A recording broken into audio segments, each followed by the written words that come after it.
continuación, para finalizar, tendremos la instalación de este segundo congreso por parte del señor Canciller de la República Argentina, Felipe Carlos Solá, ministro de Relaciones Exteriores, Comercio Internacional y Culto.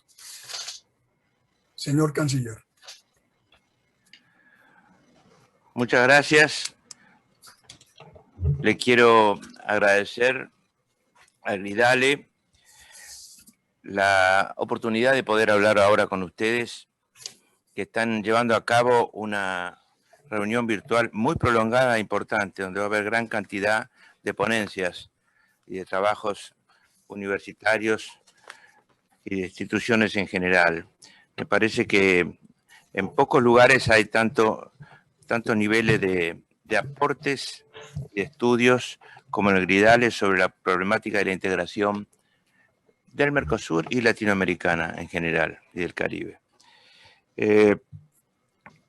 A mí me toca hablar, me parece a mí, de el tema que domina esta prolongada reunión, que es del grupo, lo que se llama el grupo 1 del Gridale, es decir, aquel que discute la integración y la problemática de la integración, y se propone inclusive crear un nuevo marco teórico para la integración de América Latina y el Caribe.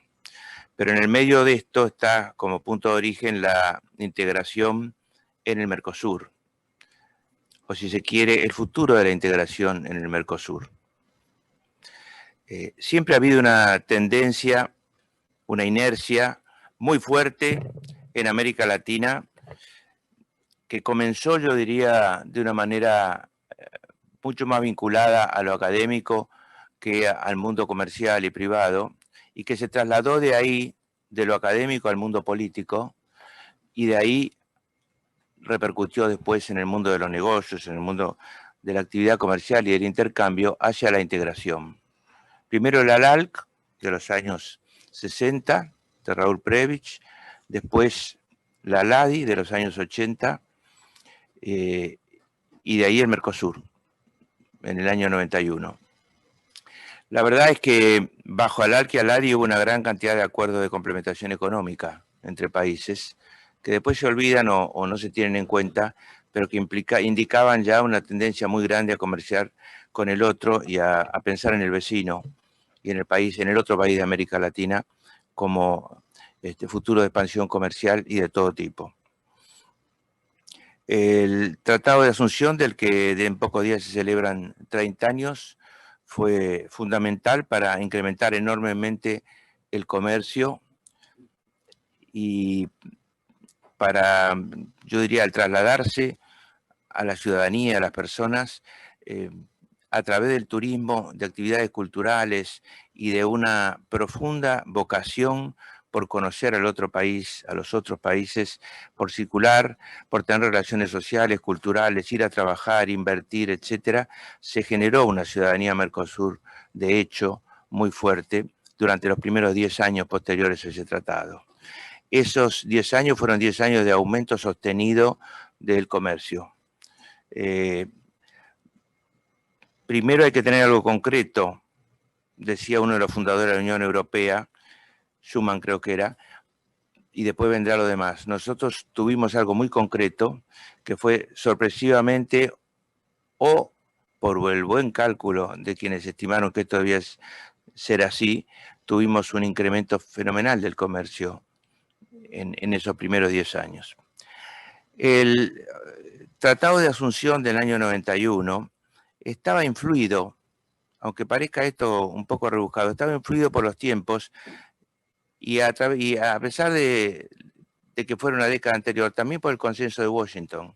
Es decir, tenía una influencia neoliberal en la concepción económica y del crecimiento. Esa influencia neoliberal se basaba en que el desarrollo se iba a basar en las ventajas económicas comparativas, básicamente, de los países que se decidían unir en un mercado común y trataban de ser también una unión aduanera. El tiempo mostró que eso podía durar, pero que el mundo cambiaba y las circunstancias internas de cada país también cambiaban, sus economías cambiaban, pero por los cambios del mundo, fundamentalmente. Y además el crecimiento económico trae nuevos problemas, soluciona viejos problemas y trae nuevos problemas. Y a veces el Tratado de Asunción no sirvió para resolver los nuevos problemas de países que habían crecido gracias al Mercosur y que se habían modernizado.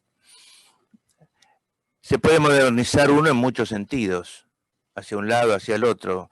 La modernización es vivida por la gente como una mayor simplicidad y confort para vivir, ¿no es cierto? Básicamente. Es decir, es una combinación de decisiones de los gobiernos, de infraestructura y de cambio tecnológico. El cambio tecnológico importado, pero ya a esta altura podemos decir el cambio tecnológico mundial, desde la revolución de las comunicaciones que comienza en el 89-90 y se afianza en el 91.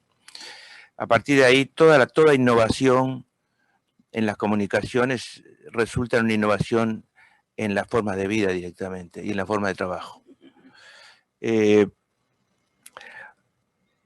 Mercosur se vio en un problema serio entre los años 99 y 2002, por problemas internos, primero de los dos países más fuertes, de Brasil y Argentina, que debieron devaluar fuertemente su moneda y pasar momentos muy complejos.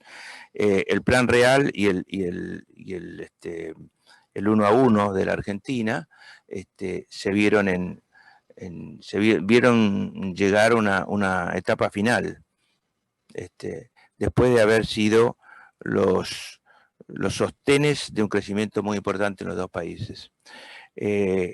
A partir de ahí se vio un cimbronazo en el Mercosur que se resolvió políticamente. ¿Por qué digo que se resolvió políticamente?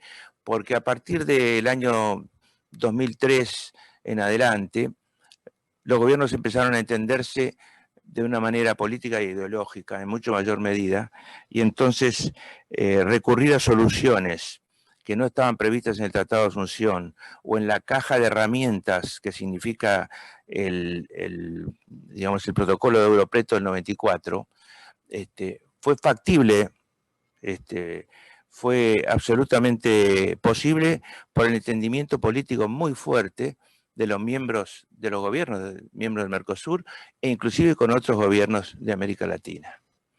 Ese entendimiento político permitió contemplar como no se había hecho antes el tema de las asimetrías con mucho más fuerza. Se creó el FOSEM, ¿no es cierto? Se creó el Fondo para una mejor complementación económica, y la verdad es que no fue suficiente. Sin embargo, estamos hablando de muchos años en esta segunda etapa. Estamos hablando de la etapa que va más o menos del 2003 al 2015. Son muchos años en los que sobrevivió el Mercosur, hubo una decisión política de integración fuerte, hubo medidas de integración, pero llegado el momento hubo también una disminución del comercio, desde el año 12 en adelante más o menos, debida a circunstancias internacionales también. No solamente, recordemos la crisis del subprime en el 2008, que llegó, no tuvimos demasiadas soluciones a mano. También vimos cómo la idea del intercambio industrial, ¿no es cierto?, entre los países, el reemplazo de importaciones extra-Mercosur por importaciones intra-Mercosur de alto valor agregado o de mayor contenido tecnológico, empezaba a ceder y daba paso a una primarización, en el sentido de que nuestras exportaciones pasaron a ser cada vez más primarias, me refiero a Brasil y Argentina, pero también a Uruguay y Paraguay, y en cambio nuestras importaciones extra-Mercosur a ser cada vez más de productos de mayor calidad tecnológica, mayor incorporación de valor, y mayor valor en sí mismo, por supuesto, ¿no? más caros. Esta tendencia a la primarización es una tendencia latinoamericana que el Mercosur no pudo evitar en sí mismo. No había una fortaleza, yo diría, en las cadenas industriales del Mercosur una fortaleza en cuanto a que su competitividad le permitiera reemplazar esa tendencia mundial a que otros países que habían crecido más nos vendían en cada vez mayor medida productos tecnológicos. Si tuviera que decir cuál es uno de los éxitos más grandes del Mercosur, diría la ciudadanía del Mercosur y la percepción del mundo de que esta es una región de paz, donde antes había tensiones limítrofes e hipótesis de guerra, Brasil, Argentina, etcétera, inclusive hasta y viejas hipótesis de guerra de Argentina con Paraguay. Formosa, la provincia que nos separa siendo de Argentina del Paraguay, no tiene vías norte-sur. No tiene caminos norte-sur, porque serían caminos que hubiera utilizado el Paraguay, en teoría, para invadirnos. SIC. Es una vieja teoría que viene de los años 30.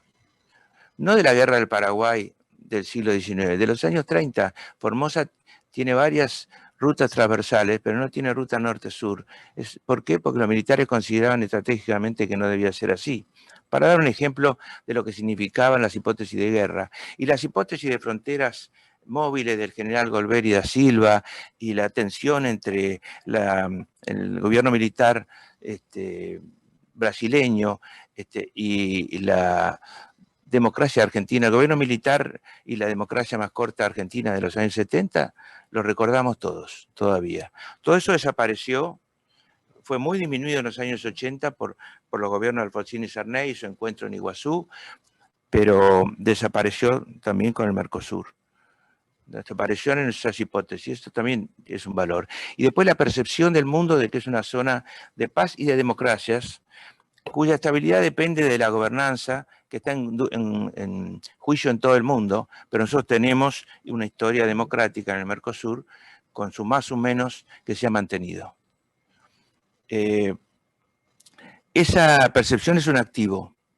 La concepción de integración que todavía persiste mucho en los países, en los gobiernos y en la academia, y lo acabamos de escuchar, es otro gran activo, porque es el pensamiento base para la integración.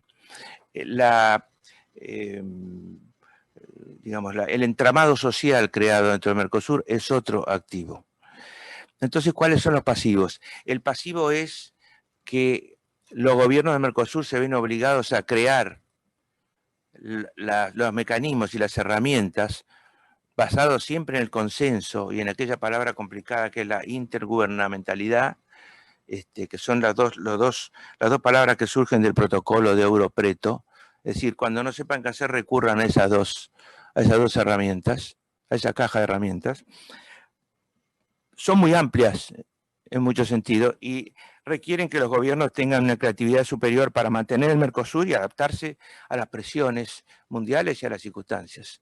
La presión por la apertura del Mercosur es muy fuerte. Nosotros no podemos negar, como país, que el Mercosur debe agrandar la torta, pero debe agrandar la torta siempre mirándose los países entre sí y tratando de ponerse en los zapatos del otro. Es decir, agrandar la torta sin perjudicar al otro.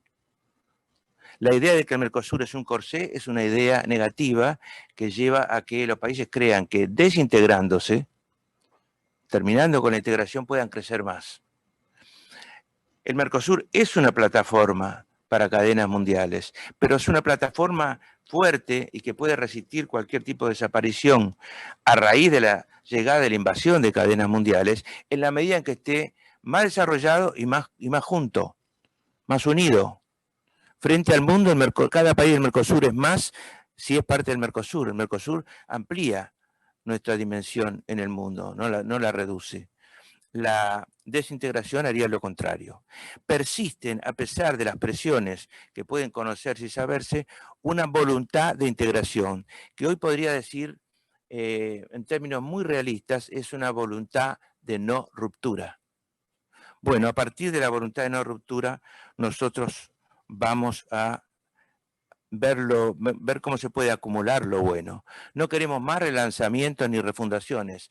Son dos palabras que aparecen y dos hechos que aparecen en política cuando algo no está caminando. Lo que queremos es ver por qué no está caminando del todo o porque ya no responde como antes. Responde, pero no como antes. Y a partir de ahí a empezar a acumular diferente. Muchas gracias.